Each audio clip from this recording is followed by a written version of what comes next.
He spoke loudly enough for everyone to hear. "Go fix computers where you belong." A few shareholders chuckled, masking their smirks behind champagne glasses.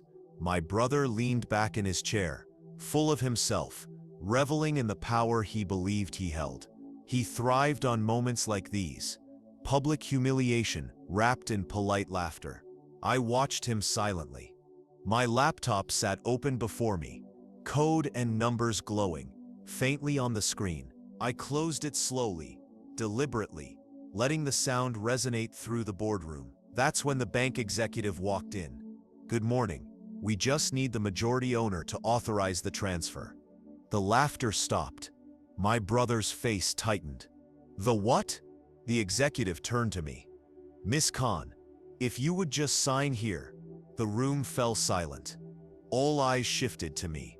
My brother blinked, confused, then panicked.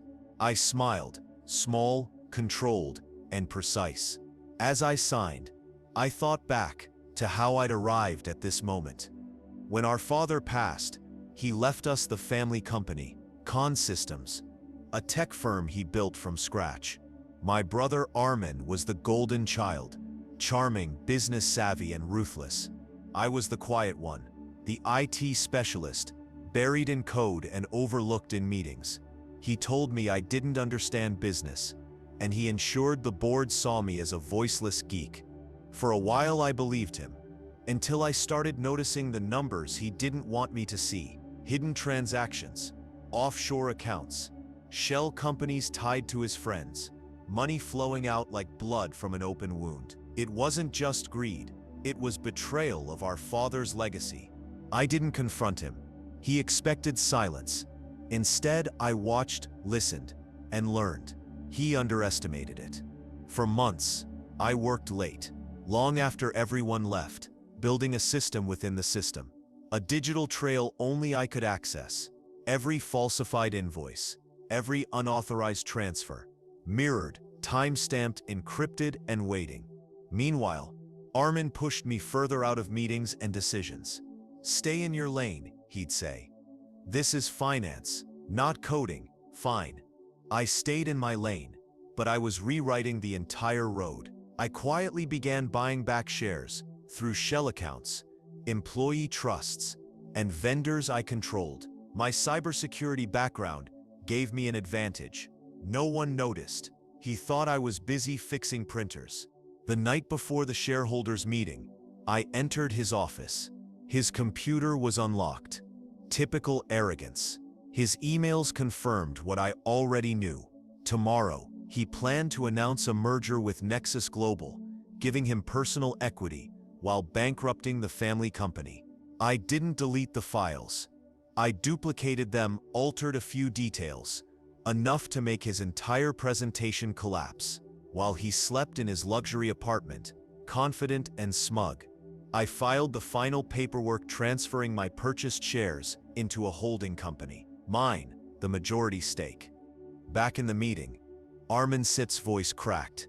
"There must be a mistake. She doesn't said have majority control."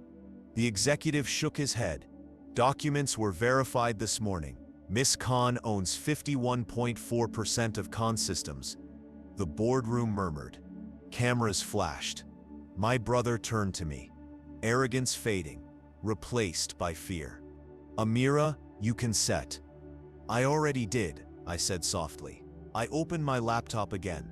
The projector displayed his merger slides, but they weren't his anymore. Every fake figure, every hidden payment, in real time, with his name, signatures, and offshore accounts exposed. I watched him crumble. It was quiet, almost merciful. The same people who'd laughed moments ago now avoided eye contact, whispered or recorded. He tried to speak about misunderstanding, loyalty, family, but the words collapsed under the evidence. I didn't raise my voice. My silence spoke for me.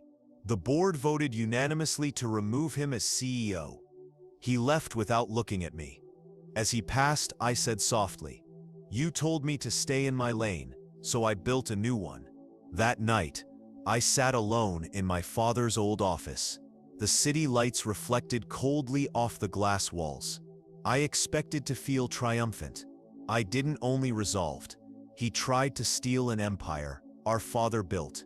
I saved it. But it wasn't about the company. It was about reclaiming my name. Revenge didn't come with shouting or flames. It came with precision, patience, and silence. When the last document was signed, and his empire crumbled under its own deceit, I finally exhaled. The sweetest sound in that boardroom wasn't applause. It was the realization that the girl he mocked for fixing computers had rewritten everything.